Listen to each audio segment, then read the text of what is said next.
CNG স্টেশনের মালিকরা বলছেন, সরবরাহ লাইনে গ্যাসের চাপ কমে যাওয়ায় চাহিদার তুলনায় যোগান দেওয়া সম্ভব হচ্ছে না। তাই জ্বালানি তেলের সংকট খানিকটা কাটিয়ে উঠলেও গ্যাসের জন্য গ্রাহকদের ভোগান্তি পোহাতে হচ্ছে। দীর্ঘ হচ্ছে সিএনজি গ্রাহকদের লাইন। রাজধানীতে তেলের পাম্পে দীর্ঘ সারি কিছুটা কমলেও নতুন ভোগান্তি এখন সিএনজি সংকট। গ্রাহকরা বলছেন, দীর্ঘ সময় অপেক্ষার পরও মিলছে না চাহিদা মতো গ্যাস। সিএনজি স্টেশন মালিকরা জানান, সরবরাহ লাইনে গ্যাসের চাপ কমে যাওয়ায় চাহিদার তুলনায় যোগান দেওয়া সম্ভব হচ্ছে না। কোনো কোনো সিএনজি স্টেশন বন্ধ রাখা হচ্ছে। ঘন্টার পর ঘন্টা লাইনে দাঁড়িয়েও মিলছে না পর্যাপ্ত গ্যাস। পাম্পগুলোতে গ্যাসের প্রেসার কম থাকায় একটি গাড়ির সিলিন্ডার পূর্ণ করতে সময় লাগছে স্বাভাবিকের চেয়েও 3 থেকে 4 গুণ। ফলে ভোগান্তিতে গাড়ির মালিক ও চালকরা।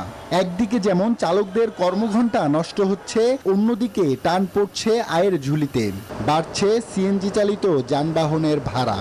আগে যেখানে এক ট্যাঙ্কি গ্যাস নিলে আমরা সারাদিন চালাইতে পারতাম, এখন 2 বার নিতে গেলে 6 ঘন্টা 7 ঘন্টা সময় লাগে।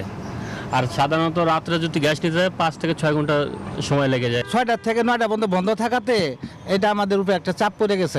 2000 টাকার গ্যাস ভরবো, যায় দেখি যে 1200-1500 1000 টাকার ভরা, এর বেশি করতে পারি না। গ্যাসের পাম্পে প্রেসার কম, এই জন্য দীর্ঘ লাইন দিয়ে গ্যাস দিতে হচ্ছে। গ্যাসের সিরিয়াল ধরে লাগে, প্রেসার কম, প্রেসার থাকে না, আমরা সিরিয়াল পাই না, অনেক কষ্ট। সিএনজি স্টেশনের মালিকরা বলছেন, সরবরাহ লাইনে গ্যাসের চাপ কমে যাওয়ায় চাহিদার তুলনায় যোগান দেওয়া সম্ভব হচ্ছে না। তাই জ্বালানি তেলের সংকট খানিকটা কাটিয়ে উঠলেও গ্যাসের জন্য গ্রাহকদের ভোগান্তি পোহাতে হচ্ছে। দীর্ঘ হচ্ছে সিএনজি গ্রাহকদের লাইন।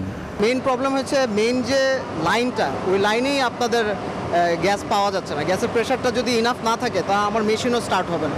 প্রেসার যখন থাকবে তখন আর চাপ থাকবে না। 5টা নজেল, এর মধ্যে এখন বর্তমান 3টা নজেল আমরা চালাতে পারতেছি, বাকি 2টা কিন্তু বন্ধ, যার কারণে গ্রাহকরাও মনে করেন যে অনেক ভোগান্তির মধ্যে পড়তেছে।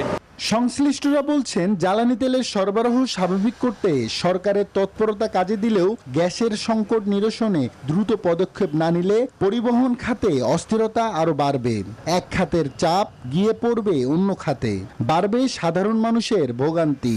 তাই সংকট নিরসনে কার্যকর উদ্যোগ দাবি ভুক্তভোগীদের। আব্দুল্লাহ মামুন, নিউজ 24, ঢাকা।